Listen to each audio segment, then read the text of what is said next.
नमस्कार दोस्तों, चलिए जानते हैं हरियाणा की 50 फटाफट बड़ी खबरों को सिर्फ 10 मिनट में। लेकिन उससे पहले यह वीडियो आप किस जगह से देख रहे हैं हमें कमेंट में जरूर बताएं। रेलवे स्टेशन अब एयरपोर्ट की तरह हाईटेक बनाए जा रहे हैं। सरकार ऑटोमेटिक वेंडिंग मशीन लगाने की तैयारी कर रही है ताकि लोगों को पानी, स्नैक्स और दूसरी चीजें बिना लाइन में लगे आसानी से मिल जाएं। इससे स्टेशन का लुक भी मॉडर्न लगेगा और यात्रियों की सुविधा भी काफी बढ़ जाएगी। हरियाणा सरकार ने ऑल इंडिया टूरिस्ट परमिट वाली गाड़ियों के लिए नई वैलिडिटी को लेकर बड़ा फैसला लिया है। अब जो नया नियम लागू होगा उससे ड्राइवरों और मालिकों दोनों को राहत मिलने वाली है। सीएम सैनी ने घोषणा करके साफ कर दिया है कि परमिट संबंधी दिक्कतें काफी हद तक कम की जाएंगी। हरियाणा में नगर पालिका बिल 2025 लाकर सरकार शहरी शासन में बड़ा बदलाव कर रही है। अब सभी नगर निकाय एक ही कानून के तहत चलेंगे, जिससे फैसले लेने में तेजी आएगी और सिस्टम ज्यादा पारदर्शी होगा। सरकार का कहना है कि इससे शहरों की प्लानिंग और विकास की प्रक्रिया भी पहले से बेहतर होगी। ESIC का एक 100 बिस्तरों वाला आधुनिक अस्पताल जल्द बनने वाला है। अनिल विज ने बताया कि इससे आसपास के इलाकों के लोगों को बड़ी राहत मिलेगी। अभी मरीजों को कई बार दूर जाना पड़ता है, लेकिन नया अस्पताल तैयार होने के बाद इलाज और जांच की सुविधाएं नजदीक ही मिल जाएंगी। हरियाणा सरकार ने HKRN कर्मचारियों के लिए नई सौंप जारी की है। इस सौंप में बताया गया है कि किस तरह काम होगा, छुट्टियां कैसे मिलेंगी और वेतन समय पर देने की जिम्मेदारी किसकी होगी। इससे कर्मचारियों में साफ साफ समझ बनेगी और बार बार होने वाला भ्रम भी खत्म होगा। कॉन्ट्रैक्ट कर्मियों के लिए भी सरकार ने सख्त सौंप लागू कर दी है। अब कहा गया है कि उनका वेतन समय पर देना ही होगा। कई बार महीनों वेतन रुक जाता था, जिससे लोगों को परेशानी होती थी। नई गाइडलाइन आने के बाद उम्मीद है कि कर्मचारियों की दिक्कत काफी हद तक कम हो जाएगी। DGP पद को लेकर चल रही उलझन पर UPSC ने फैसला सुना दिया और सरकार के भेजे पैनल को लौटा दिया। UPSC ने साफ कहा कि पहले मौजूदा DGP का पद खाली करवाओ। अब सरकार को पहले यह प्रक्रिया पूरी करनी होगी, तभी नया पैनल आगे बढ़ पाएगा। अब वही बात UPSC के एक और बयान में भी साफ की गई है। पंजाब केसरी की रिपोर्ट में बताया गया कि UPSC ने हरियाणा सरकार को यह कहकर रोक दिया है कि पहले DGP की कुर्सी खाली करना होगा। इसका मतलब है कि सरकार को फिर से पूरा प्रोसेस शुरू करना पड़ेगा। हरियाणा में आज से डॉक्टर्स 2 दिन की हड़ताल पर चले गए हैं। खास बात यह है कि इस बार इमरजेंसी सेवाएं भी बंद हैं। डॉक्टरों का कहना है कि उनकी पुरानी मांगें पूरी नहीं हुई और सरकार सिर्फ आश्वासन देती रही। मरीजों को 2 दिन काफी परेशानी का सामना करना पड़ेगा। NCR में डीजल पर्यटन वाहनों को लेकर बड़ा फैसला हुआ है। अब ऐसे वाहनों की उम्र 10 साल तय कर दी गई है। इसका मतलब जो गाड़ी इससे पुरानी होगी वो NCR में नहीं चल सकेगी। सरकार का कहना है कि इससे प्रदूषण कम करने में मदद मिलेगी और ट्रैफिक नियम भी सख्त होंगे। हरियाणा में बिजली चोरी रोकने के लिए UHEB ने नई पहल शुरू की है। लोगों से कहा गया है कि अगर कोई बिजली चोरी की जानकारी देता है तो वसूली का 10% इनाम मिलेगा। यह तरीका लोगों को प्रोत्साहित करने के लिए लाया गया है ताकि चोरी कम हो और राजस्व बढ़े। हरियाणा में सोशल मीडिया पर हथियारों का प्रदर्शन करने पर अब गायक ही नहीं, खिलाड़ी भी कार्रवाई के दायरे में आ गए हैं। सरकार का कहना है कि यह गलत संदेश देता है और युवा प्रभावित होते हैं, इसलिए नियम सख्त किए गए हैं और पुलिस लगातार निगरानी कर रही है। अंबाला छावनी में अग्रवाल सभा के चुनाव हुए, जिसमें नए चेहरों को मौका मिला। लोग कह रहे हैं कि इससे समाज में नई सोच और ऊर्जा आएगी। कई युवा उम्मीदवारों ने अच्छा प्रदर्शन किया और लोगों से सीधे जुड़कर अपना समर्थन जुटाया। माहौल काफी उत्साह भरा रहा। सिरसा में रोडवेज कर्मचारियों ने वादा खिलाफी का आरोप लगाकर धरना दिया। कर्मचारियों का कहना है कि सरकार ने जो वादे किए थे वो पूरे नहीं हुए। लोग घंटों तक नारेबाजी करते रहे और अधिकारियों पर दबाव बनाने की कोशिश की ताकि उनकी समस्याओं का हल जल्द निकले। हिसार में किसान संगठन अधिकारियों से मिले और अपनी पुरानी मांगों को फिर रख दिया। पगड़ी संभाल झट्टा। किसान संघर्ष समिति का कहना है कि बिजली, पानी और मुआवजे से जुड़े मुद्दे अभी भी अटके हुए हैं। अधिकारी आश्वासन देकर गए हैं कि जल्द समाधान निकाला जाएगा। अंबाला कैंट के नागरिक अस्पताल की पूरी जानकारी सामने आई है। लोग अब आसानी से समझ सकेंगे कि OPD और IPD सेवाएं कैसे चलती हैं और किस दिन कौन डॉक्टर उपलब्ध रहता है। इससे मरीजों को पहले से प्लान करके आने में काफी सुविधा होगी और भीड़ भी कम होगी। हरियाणा के खेल विभाग का कहना है कि खेलों में बेहतर प्रदर्शन के लिए विज्ञान, पोषण और टेक्नोलॉजी का इस्तेमाल बहुत जरूरी है। राज्यपाल ने भी इस बात पर जोर दिया कि खिलाड़ियों को आधुनिक ट्रेनिंग मिले, तभी वे राष्ट्रीय और अंतर्राष्ट्रीय स्तर पर अच्छा प्रदर्शन कर पाएंगे। सिद्धू की पत्नी नवजोत कौर को कांग्रेस ने पार्टी से निकाल दिया। उनके एक विवादित बयान से काफी बवाल हुआ था। पार्टी के अंदर कई नेता उनके खिलाफ हो गए थे। आखिरकार पार्टी हाईकमान ने सख्त कदम उठाते हुए उन्हें बाहर का रास्ता दिखा दिया। केरल की राजनीति पर एक रिपोर्ट आई है जिसमें कहा गया कि इतने सारे फ्रंट बनने के बाद भाजपा कितना प्रभाव दिखा पाएगी, ये देखना होगा। वहाँ की सियासत काफी उलझी हुई है और हर चुनाव में समीकरण बदल जाते हैं। इस बार भी मुकाबला दिलचस्प होने वाला है। हरियाणा में शून्य निवेश पर खिलौने बनाकर एक व्यक्ति सुर्खियों में आ गया है। संभल के राजू सिंह ने बिना पूंजी लगाए ऐसे खिलौने बनाए कि मांग बढ़ने लगी। लोग कह रहे हैं कि उनकी मेहनत और आइडिया ने उन्हें पहचान दिलाई है। इससे कई लोग प्रेरणा भी ले रहे हैं।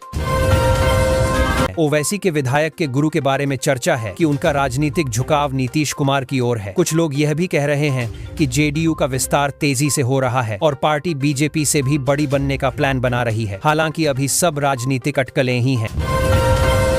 चुनाव आयोग ने राजनीतिक दलों से सर फॉर्म जमा कराने के बाद अब जरूरी दस्तावेज भी मांगे हैं। आयोग का कहना है कि पारदर्शिता के लिए यह कदम जरूरी है। दलों को तय समय पर सारी जानकारी जमा करनी होगी, नहीं तो कार्रवाई हो सकती है।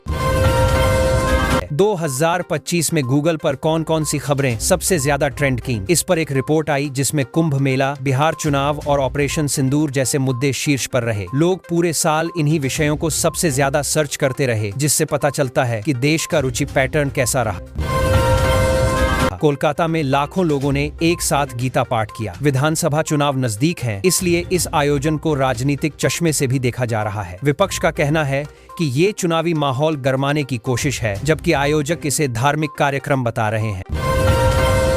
दुष्यंत चौटाला को लेकर जस्सी पेटवाड़ ने कहा कि सीटें सौदेबाजी से नहीं, जनता के भरोसे से जीती जाती हैं। उनका कहना है कि नेताओं को जमीन पर जाकर लोगों से जुड़ना चाहिए। यह बयान राजनीतिक हलकों में काफी चर्चा में है और इसे तंज माना जा रहा है।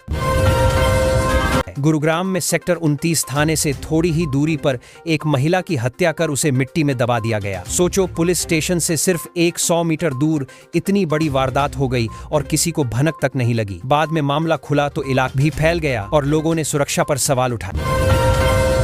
गुरुग्राम में एक महिला को अपने देवर को छत से धक्का देकर मारने के आरोप में पकड़ा गया है। पड़ोसियों ने शोर सुना तो पुलिस को बुलाया। फिर पूछताछ में कई चौंकाने वाली बातें सामने आईं। घर के अंदर काफी दिनों से झगड़ा चल रहा था और गुस्से में आकर उसने ये कदम उठाया। ठंड बढ़ने लगी तो एक स्कूल में करीब 100 लड़कियों को स्वेटर बांटे गए। बच्चों को काफी राहत मिली क्योंकि कई परिवार ऐसे हैं जो तुरंत गर्म कपड़े नहीं खरीद सकते। शिक्षक भी खुश थे कि ठंड में बच्चे आराम से पढ़ाई कर पाएंगे और बीमारी वगैरह से बच सके। गुरुग्राम में डॉक्टरों की समस्याओं को लेकर चर्चा हुई और डॉक्टर अमित व्यास ने कहा कि डॉक्टर राज्य की रीढ़ होते हैं, उनकी अनदेखी नहीं होनी चाहिए। उनका कहना है कि अगर डॉक्टरों को सही माहौल न मिले तो पूरे हेल्थ सिस्टम पर असर पड़ता है, इसलिए सरकार को इस तरफ गंभीर होना चाहिए। डॉक्टरों की हड़ताल के बीच एक स्पेशलिस्ट डॉक्टर ने खुद को हड़ताल से अलग कर लिया। उनका कहना है कि मरीजों को परेशानी नहीं होनी चाहिए और वे अपनी सेवाएं जारी रखेंगे। इसी वजह से अस्पताल में कुछ राहत मिली क्योंकि बाकी डॉक्टरों के न होने से काफी दिक्कतें हो रही थीं।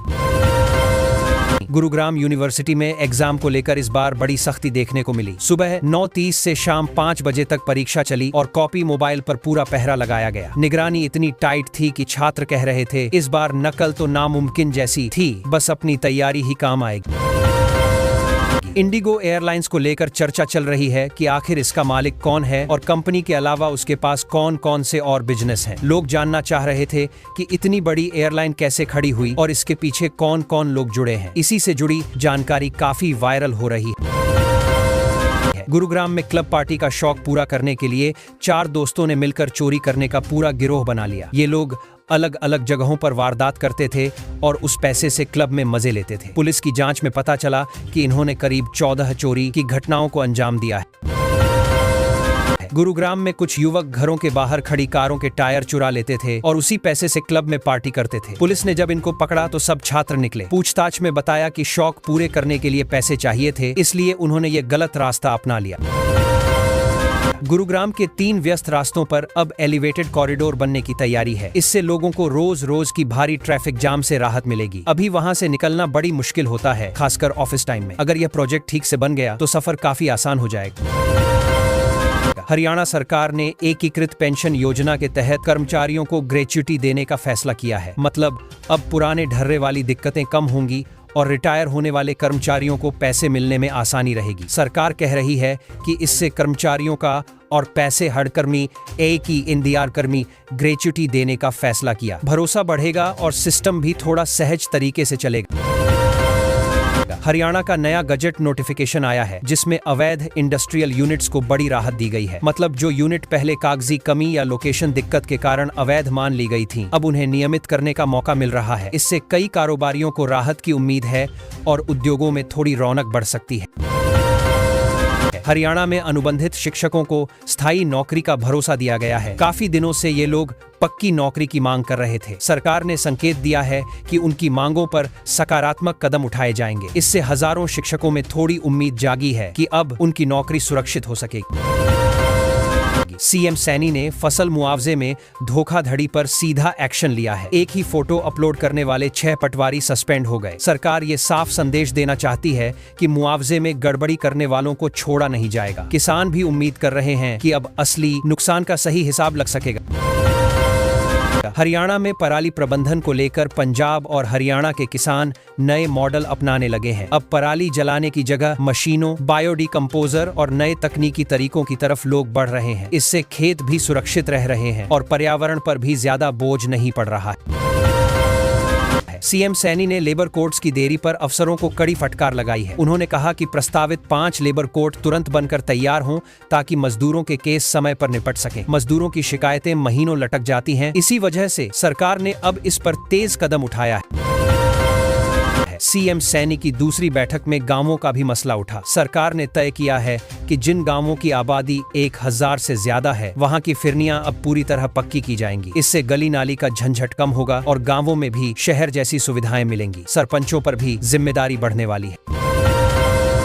हरियाणा में फसल की मांग के हिसाब से खेती बदलने की बात फिर उठी है। कृषि विशेषज्ञ और सरकार दोनों कह रहे हैं कि बाजार किस चीज की ज्यादा मांग कर रहा है, उसी हिसाब से फसल बोई जाए। इससे किसान की आमदनी भी बढ़ेगी और जोखिम भी कम होगा, क्योंकि घाटे वाली फसल से नुकसान ज्यादा होता है।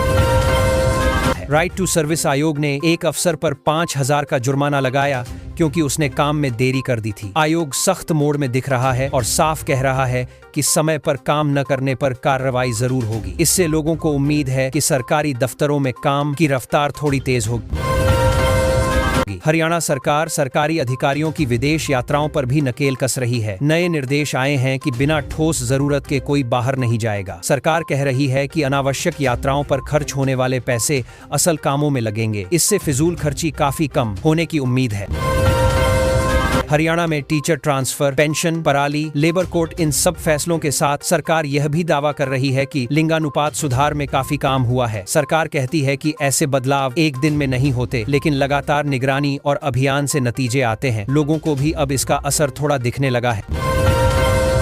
चंडीगढ़ मुद्दे पर हरियाणा कांग्रेस नेता भूपेंद्र सिंह हुड्डा ने कहा है कि राज्य सरकार को इस पर विशेष सत्र बुलाना चाहिए। उनका कहना है कि हरियाणा के हित जुड़े हुए हैं और कोई भी बड़ा फैसला सिर्फ बयानबाजी से नहीं बल्कि विधानसभा में चर्चा से होना चाहिए। इस पर राजनीति तेज होती दिख रही है।